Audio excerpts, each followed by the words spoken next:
morning students, how are you? Today we are studying our ongoing content of the history, and our today's topic is the Hoy and the Plough. And in this content we will see about the Britishers have created a movement which is related to the land reform and the land tax.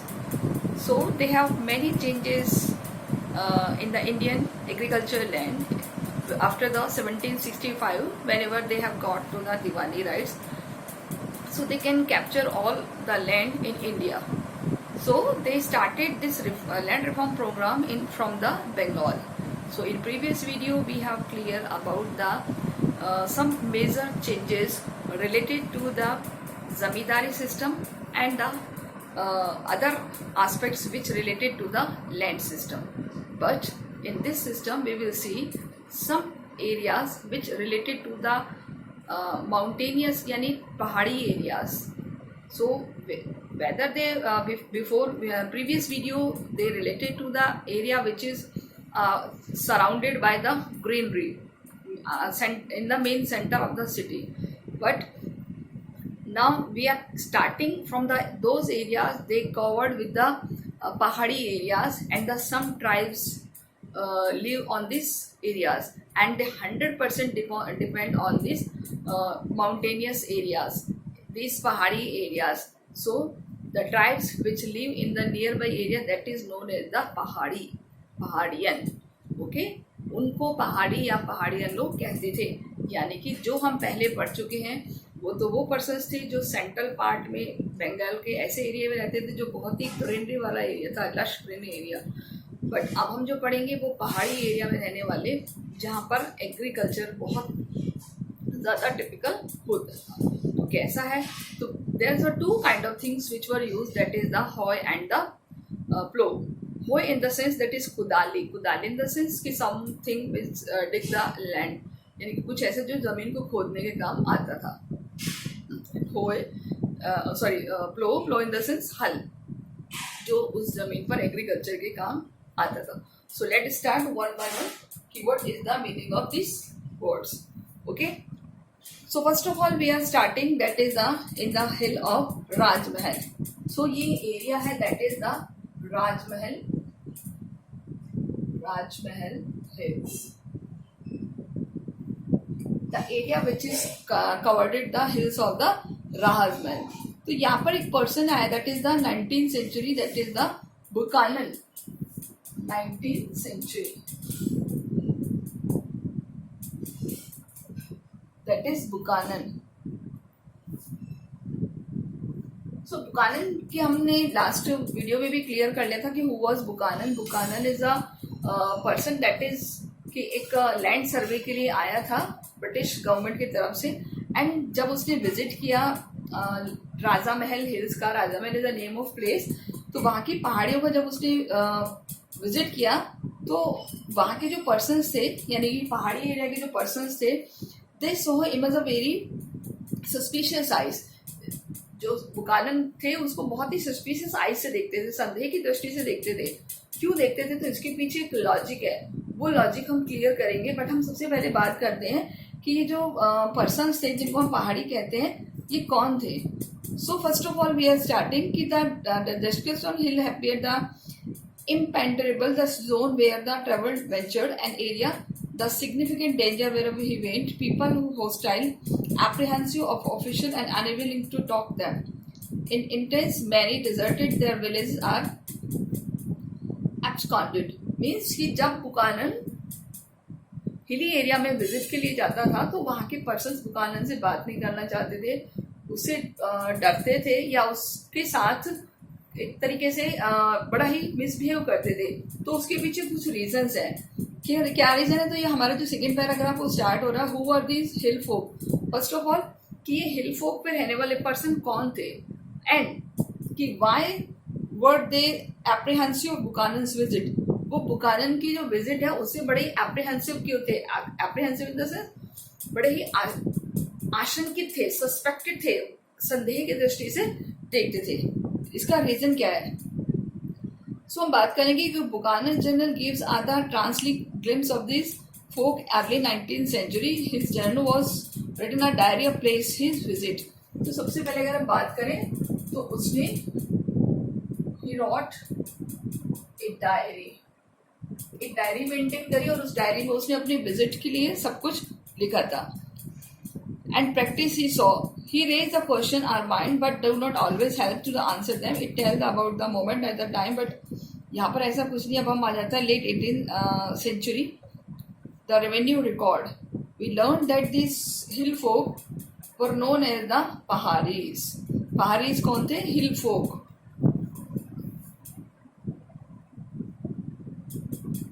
Hill folk यानी कि जो पहाड़ पर रहने वाले person थे. Hill folk that were known as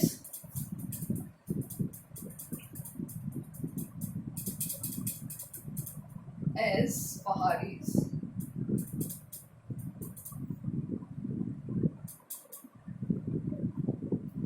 clear? हम उसको क्या कहते हैं? पहाड़िया या पहाड़ी.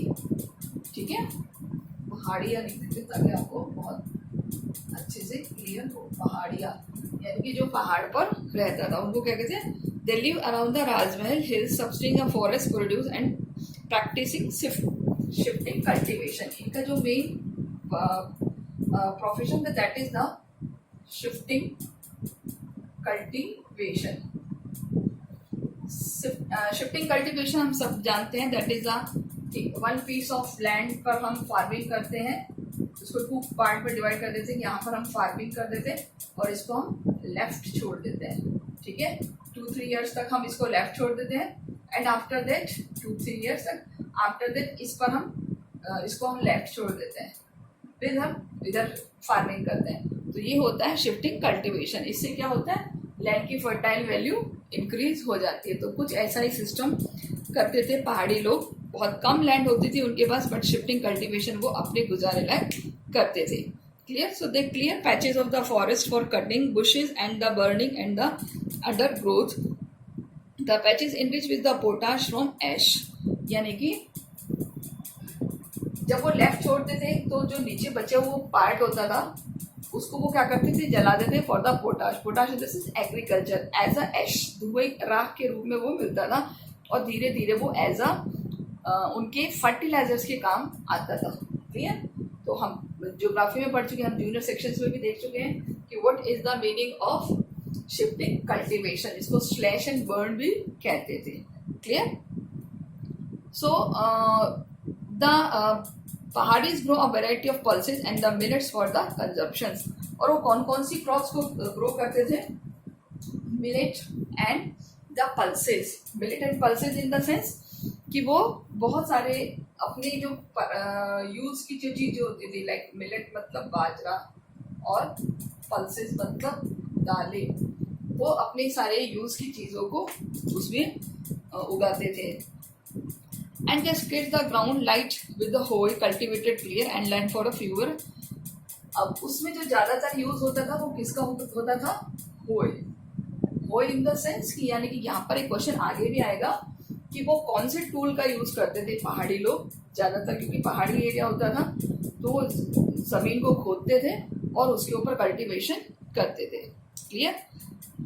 They scratched the ground lightly with the hoe, cultivated the clear land few years and left to follow that it could require the fertility move in the new area. जैसे मैंने आपको बताया कि कुछ एरिया लेफ्ट छोड़ देते थे, फिर इस पार्ट पर फर्टिलाइजर क्या बोलते हैं उसको एग्रीकल्चर करते थे, फिर बाद में इस एरिया को छोड़ देंगे उसे. तो इस तरीके से अपने आसपास का नियर बाई एरिया वो बढ़ाते थे. अब हम बात करते हैं कि उनकी क्या क्या एक्टिविटीज थी, यानी कि एक्टिविटीज ऑफ पहाड़िया. तो सबसे पहले हम बात करेंगे तो they collect the Mahua flower for food. Collect Mahua flower for food. Clear? First यानी कि वो फूड के लिए महुआ फ्लावर को कलेक्ट करते थे. सिल्क कोकून, सिल्क का काम करते थे. आपको पता है जो एक कीड़ा होता है वो उस कीड़े से क्या होता है? सिल्क वॉर्म्स बनाया, जिसको सिल्क वॉर्म भी कहते हैं. And resin for sale. Resin for sale resin एक तरीके की लार होती है, चिपचिपा पदार्थ होता है जिसको वो सेल करते थे, और ये भी सब प्लांट से मिलता है। And would charcoal, would charcoal यानी कि लकड़ी का कोयला जिसको हम कहते हैं, ठीक है। तो इस तरीके से ये सारे काम किसके होते थे, पहाड़ी के थे। Underground the spread like mat below the trees and patches grass to cover with the land and fallow provided pasture for cattle. इसके अलावा जो बच जाती थी जमीन जिसके ऊपर उनका एग्रीकल्चर होता था, उसके बाद उस जमीन को खाली छोड़ते थे, उसके ऊपर घास उगाती थी, यानी कि घास से कवर्ड हो जाता था, और उस पे एनिमल्स को पॉस्चर मिलता था, यानी कि उनके जो कैटल्स थे उनको पॉस्चर मिलता था, ठीक है। इसके अलावा ये तो उनकी रूटीन लाइफ से थे। अब उनकी अदर एक्टिविटीज जो थी उनके प्रोफेशनली अदर एक्टिविटीज, तो सबसे पहले जैसे आपके उसमें बुक में दी हुई, that is the hunter, shifting cultivator, food gatherers, charcoal producer, silkworm rearers was the immediately connected to the forest. आप इसको इसमें भी कन्वर्ट करके लिख सकते हो। जैसे अगर हम बात करते हैं तो कलेक्ट फूड यानी फूड कलेक्ट करना, हंटिंग, वुड कलेक्टिंग यानी वुड कलेक्ट करके उसको चारकोल में कन्वर्ट करना। तो इस तरीके से, और इसके अलावा बात करें तो silk worm rares, silk worm rares, तो इस तरीके से ये जो वर्क थे ये सारे किससे रिलेटेड थे, पहाड़ी से। क्लियर। तो आप इसको कंबाइन करके एक एक्टिविटी लिख सकते हैं। यहाँ पर क्वेश्चन पुट अप हो सकता है हमारा कि what are the activities of the Paharis, Pahari persons की क्या क्या एक्टिविटीज थी। सो ये सब इनके सर्वाइवल की थी। And the resistance to the intrusion of the outsider, the chief maintained the unity of group and settled disputes. इनका एक जो पहाड़ीज होते थे एक चीफ होता था, चीफ मतलब हेड, पहाड़ी ग्रुप का एक चीफ होता था जो क्या करता था, डिस्प्यूट करता था, जो भी कॉन्फ्लिक्ट्स होते थे डिस्प्यूट्स को सॉल्व करता था, डिस्प्यूट्स को सॉल्व करता था, यानी solve the disputes and let the tribes battle for the other tribes for the plains people। और जो प्लेन एरिया में रहते थे यानी कि पहाड़ी के अलावा, यानी कि ये तो हो गए पहाड़ी एरियाज में, ठीक है। इसके अलावा जो प्लेन एरियाज में लोग रहते थे तो उनके साथ इनके जो भी कॉन्फ्लिक्ट्स होते थे, कॉन्फ्लिक्ट्स उनको दूर करने की कोशिश करता था, यानी उनसे बातचीत करने की कोशिश करता था। Clear. So with their base of hills, the Pahadis regularly raided with the plains were settled agriculture's lives in the scarcity. They were a way of asserting power were settled communities, and they were a means to for the negotiating political relations with the outsider. The zamindar on the plains had to often purchase space, the paying regular tribute to the chief hill chiefs. The traders similarly give a small amount of the control by them, यानी कि जो भी उनको एक part होता था वो plain area से जो भी मिलता था उनको, वो एक बाउंड था, उनके लिए एक कंडीशन थी वो, और वो प्लेन एरिया में रहने वाले लोगों के साथ आपसी समझौते करते रहते थे। Once the toll was paid, the Pahadis chief products the trader, ensuring that their goods not plundered by anyone. So the negotiated peace was somewhat fragile. It broke down the last decade of the 18th century. यानी कि अब इस रिश्ते को 18th century में कुछ जो frontier settled agricultures हैं उन्होंने इसको ब्रेक डाउन कर दिया, यानी तोड़ दिया है। यानी ईस्टर्न इंडिया में जो कंपनी आई थी ब्रिटिशर्स, उन्होंने इसको तोड़ दिया है, क्योंकि जो जमींदार और जोतदार आए थे, so they want to change into land into the cultivation land, यानी कि जो अनकल्टिवेटेड लैंड थी उसको कन्वर्ट करना चाह रहे थे, कन्वर्ट इनटू कल्टीवेशन, यानी कि उसको कल्टीवेशन लैंड में चेंज करना चाह रहे थे ब्रिटिशर्स। यानी कि अब आपको सेंचुरी का याद रखना है, यहाँ पर है 18th century. Clear. So The British extension of the settled agriculture was necessary to the enlarge of the source of land revenue, produce crop for export, and establish the basis of settled ordered society. They also associated forest with the wilderness and saw forest people for sewage, unruly, primitive, and difficult to govern. देखिए अब यहाँ पर हम question prepare कर सकते हैं. क्या question prepare करेंगे कि why did Britishers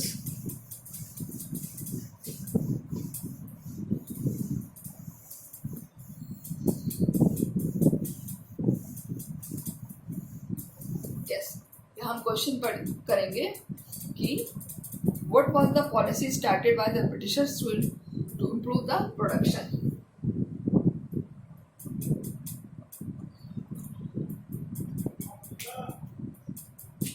What was the policy? What was the policy introduced by Britishers for the trade or land? यानी कि ट्रेड और लैंड के लिए कौन सी पॉलिसी को शुरू किया गया. तो सबसे पहले अगर हम बात करते हैं तो उन्होंने क्यों शुरू किया. वो एक्सटेंशन ऑफ एग्रीकल्चर करना चाहते थे, because they want extend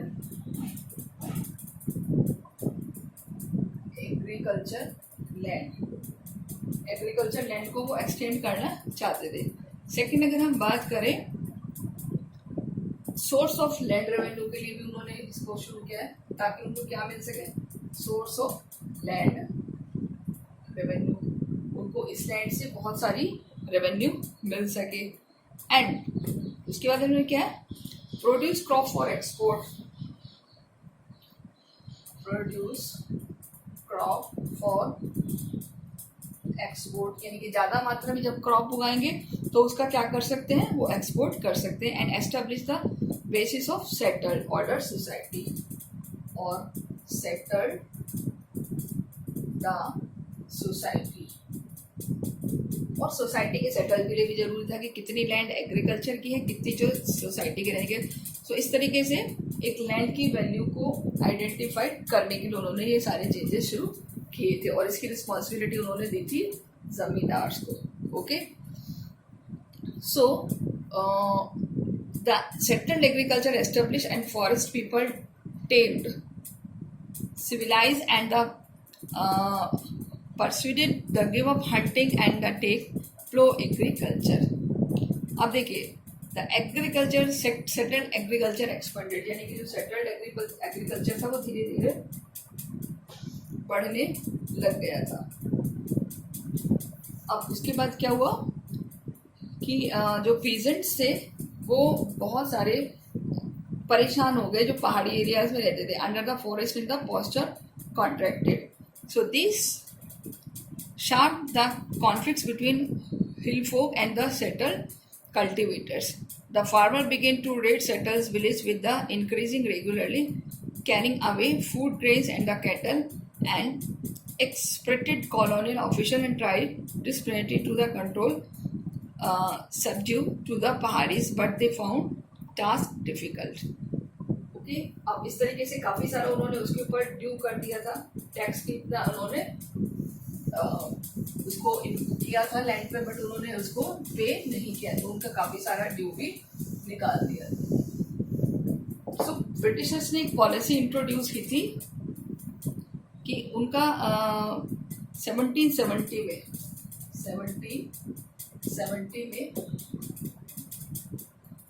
Britishers, यानी कि जो ब्रिटिशर्स थे उन्होंने क्या शुरू कर दिया, British embarked the brutal policy of exterminations, hunting and the Paharis down, killing them. Clear? The policy of brutal in the sense कि किसी चीज को नष्ट करना. अब उन्होंने वो धीरे धीरे खत्म कर दिया. Policy of extermination, hunting, Paharis down, killing them, यानी कि अब पहाड़ी क्या कर सकते थे, ना कहीं आ सकते ना जा सकते थे. तभी 70-80 में क्या हुआ, एक ब्रिटिश कलेक्टर आए थे.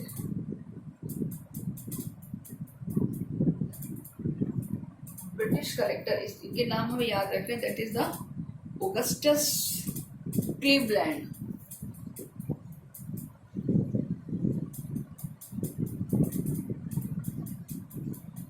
ऑगस्टस क्लीवलैंड, ठीक है।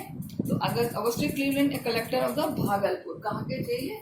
भागलपुर, बिहार में आधी जगह है भागलपुर, ठीक है। तो वहां पे कलेक्टर बन के आए थे। Propose a policy of pacification, introduce a policy that is, इस पॉलिसी का नाम आपको याद रखना है, दैट इज पैसिफिकेशन।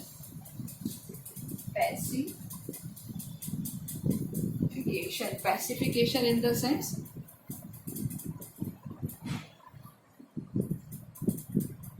शांतिपूर्ण तरीके से किसी चीज का समझौता करना।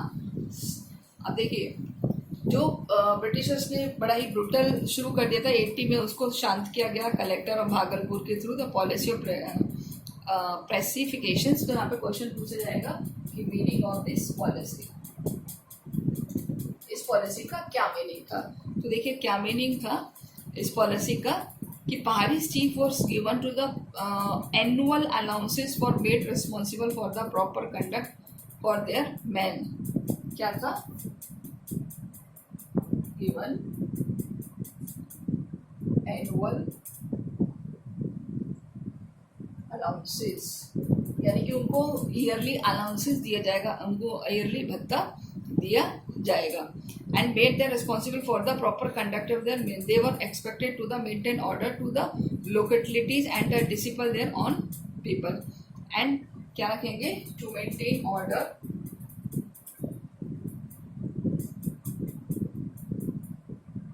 ऑर्डर को मेंटेन करेंगे, यानी जो ब्रिटिश गवर्नमेंट जो ऑर्डर देगी उसको मेंटेन करेंगे। And discipline there on people,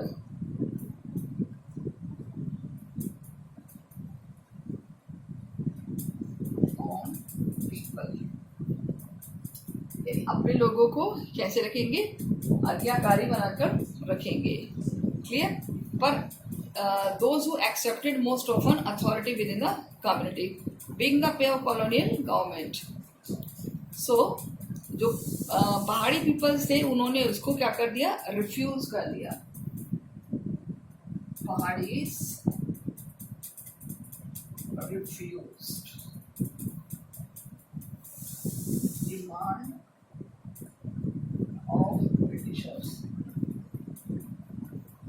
यानी उनकी डिमांड को रिफ्यूज कर दिया। अब देखिए क्यों रिफ्यूज कर दिया? क्योंकि क्या चाह रहे थे कि those who accepted most often lost authority within the community being a pay of the colonial government, they came to be the preceded and subordinate employees of the stipendiary chiefs, यानी कि धीरे धीरे अब वो क्या हो जाएंगे? कॉलोनियल गवर्नमेंट के एक तरीके से गुलाम बन जाएंगे। इसलिए उन्होंने ब्रिटिश गवर्नमेंट की किसी भी डिमांड को एक्सेप्ट नहीं किया। देखिए सीधी सीधी बात है यहाँ पर कि जो ब्रिटिशर्स थे वो क्या चाह रहे थे कि हमें ये लैंड मिल जाए जिस पर ये पहाड़ी कल्टीवेशन कर रहे हैं। अब ये इधर उधर ना घूमे, कोई हंटिंग नहीं करें, बड़े डिसिप्लिन में रहें, क्योंकि ब्रिटिशर्स इनको बड़ा ही अनसिविलाइज मानते थे। तो इनको सिविलाइज बनाने के लिए, एक प्रॉपर बस्ती बनाने के लिए, सेटलमेंट बनाने के लिए उन्होंने उस लैंड को कैप्चर करना शुरू कर दिया। तभी 1780 में जो क्लीवलैंड आए थे उन्होंने थोड़ी सी एक अच्छी सी पॉलिसी के साथ बातचीत करी गांव के लोगों से, पहाड़ी लोगों से, कि भाई आपको कुछ अलाउंसेस दिए जाएंगे, आप बड़े डिसिप्लिन में रहिए, आप उचित सभ्य तरीके से रहिए और आपको प्रॉपर गुजारा भत्ता भी दिया जाएगा। लेकिन जो उनके चीफ्स थे उन्होंने उसको रिफ्यूज़ कर दिया, लेने से मना कर दिया कि नहीं साहब हमें कुछ नहीं चाहिए, अगर आप हमें ऐसा करेंगे तो इसका मतलब आप हमें अपना गुलाम बना लेंगे। तो इस तरीके से उनके बीच एक कॉन्फ्लिक्ट चलता रहा था। तभी बुकानन आए थे। तो जो बुकानन भी ब्रिटिश कम्युनिटी से बिलोंग करते थे, नो डाउट गोरे चिट्टे थे, तो जो पहाड़ी थे वो उनको भी उसी सस्पेक्टेड आई से देखते थे। अब समझ में आया जो स्टार्टिंग में क्वेश्चन पूछा था कि बुकानन को क्यों देखते थे, तो जैसे वो अदर ब्रिटिशर्स को देखते थे वैसे ही बुकानन को भी देखते थे कि ये भी शायद इसीलिए आए हैं कि ये हमारी ज़मीन को हमसे छीनना चाहते हैं। ओके, कि चाहते हैं कि इस ज़मीन पर हमारा कैप्चर हो। ओके, सो जो ये सेकंड पैराग्राफ है कि as the pacification of campaigning continued the Paharis withdraw deep in the mountain including themselves from the hostile forces and carrying on a war outsiders. So Buchanan traveled through the region in the winter of 1810 or 11. The Pahadi naturally viewed him as the suspicion and the distrust. The experience of pacification campaigns and the memories of brutal repressions shaped their perception of British infiltration into the area. So every white man appeared to represent as a power of destroying their way of life. Means यानी हर गोरा आदमी उनके लिए अब क्या हो गया कि वो उनकी ज़मीन को हड़पना चाहता है। जबकि बुकानन किस लिए गया था? बुकानन उस एरिया की विजिट के लिए गया था ताकि वो अपनी एक जो डायरी है जिसका वो काम कर रहा है, जिसपे वो उस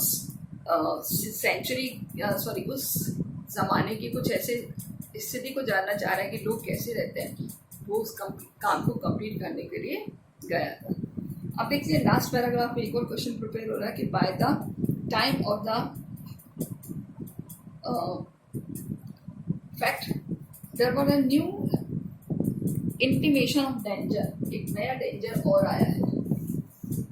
वो डेंजर आया है संथाल्स के थ्रू। संथाल्स की वहाँ की कम्युनिटी है, लेकिन ये कम्युनिटी ऐसी है जो थोड़ी सी एडवांस है as comparatively pahadis.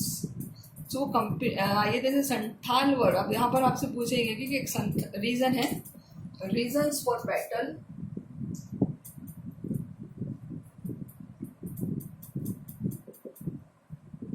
Between Santhals and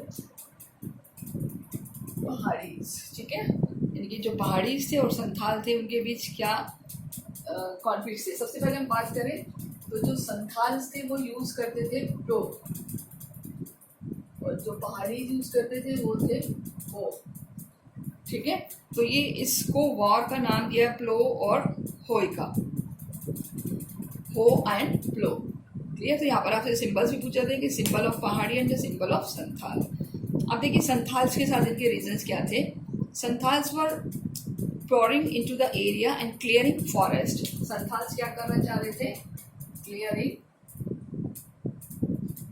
the forest. Forest को क्लियरिंग कर रहे थे।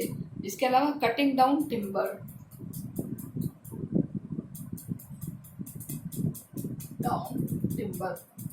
लकड़ियां काटना चाह रहे थे। इसके अलावा अगर हम बात करें ploughing land and growing rice and cotton, यानी कि जमीन पर हल चला रहे थे। Ploughing land and growing rice और कॉटन। ठीक है, राइस और कॉटन को वो ग्रो कर रहे थे। अगर हम बात करें तो lower hills were taken over a Santhal settlers. जो संथाल सेटलर्स है वो उसके ऊपर कैप्चर करना चाहते थे। Pahari receiver deeper into the Rajmahal hills. So Paharia's life was symbolised by the hoe and which they used to the shifting cultivation. जो पहाड़ीज थे उनका जो एक मेथड था क्या था? Shifting cultivation. Shifting cultivation. अब इसमें ये जो जमीन थी जो लेफ्ट थी, इस जमीन पर जो संथाल्स थे वो इस पर कैप्चर करना चाह रहे थे। तो ये तो बेचारे इसलिए छोड़ देते थे क्योंकि उनको वो क्या करना पड़ता था, फर्टाइल करने के लिए उसको लेफ्ट छोड़ते थे। बट जो संथाल्स थे वो उसके ऊपर कैप्चर करना चाह रहे थे। तो इस तरीके से इनके बीच में कॉन्फ्लिक्ट्स हो गए थे। अब देखिए संथाल्स क्या कर रहे थे? फॉरेस्ट को क्लियर कर रहे थे ताकि एरिया बढ़ सके। धीरे धीरे वो वहाँ की लकड़ियाँ भी काटने लग गए, जबकि वो लकड़ियाँ कौन यूज़ करते थे? पहाड़ीज। फ्लोइंग करते थे, हल चलाते थे ज़मीन पर और राइस और कॉटन की क्रॉप भी ग्रो करने लग गए, जबकि वो किसका यूज़ करते थे? होल का। ठीक है, तो इस तरीके से उनके बीच में जो कॉन्फ्लिक्ट्स हुए हैं उसको नाम दिया है द कॉन्फ्लिक्ट्स ऑफ होय एंड द फ्लो। क्लियर? सो बहुत इजी है टॉपिक और इसमें ऐसा कुछ नहीं है। क्लियर? तो यहाँ हमारे कुछ 3-4 क्वेश्चन है। सबसे पहला ऑगस्टस क्लीवलैंड के बारे में कौन सी पॉलिसी इंट्रोड्यूस की है, कहाँ के कलेक्टर थे। इसके अलावा सस्पिशियस आइज से क्यों देखते थे बुकानन को, फ्रांसिस बुकानन को, एंड आफ्टर दैट उनकी एक्टिविटीज़ क्या थी पहाड़ीज़ की, कौन सी कम्युनिटी है जिन्होंने पहाड़ीज़ की लैंड पर कैप्चर करना शुरू किया है। तो इस तरीके से आपसे कुछ 2-3 क्वेश्चंस पुट अप किए जाएंगे। Okay, so do your work properly and make notes a very systematic way. Clear? Because it is important whenever you will preparation for the final exam कि आपके पास एक complete notes का एक set आता चला जाएगा जो आपको 1 by 1 हेल्प करेगा। So okay students, अगर किसी को कहीं कोई प्रॉब्लम है तो आप पूछ सकते हो। लाइव क्लास में ज़्यादा से ज़्यादा स्टूडेंट्स आएँ और उसका बेनिफिट लें। एक बार रीड करें अच्छे से, थोड़े से वर्ड्स जरूर टिपिकल हैं बट डोंट वरी, इतने भी ज़्यादा नहीं है कि आपको वो डिफ़िकल्ट करें। Okay, take care, good bye.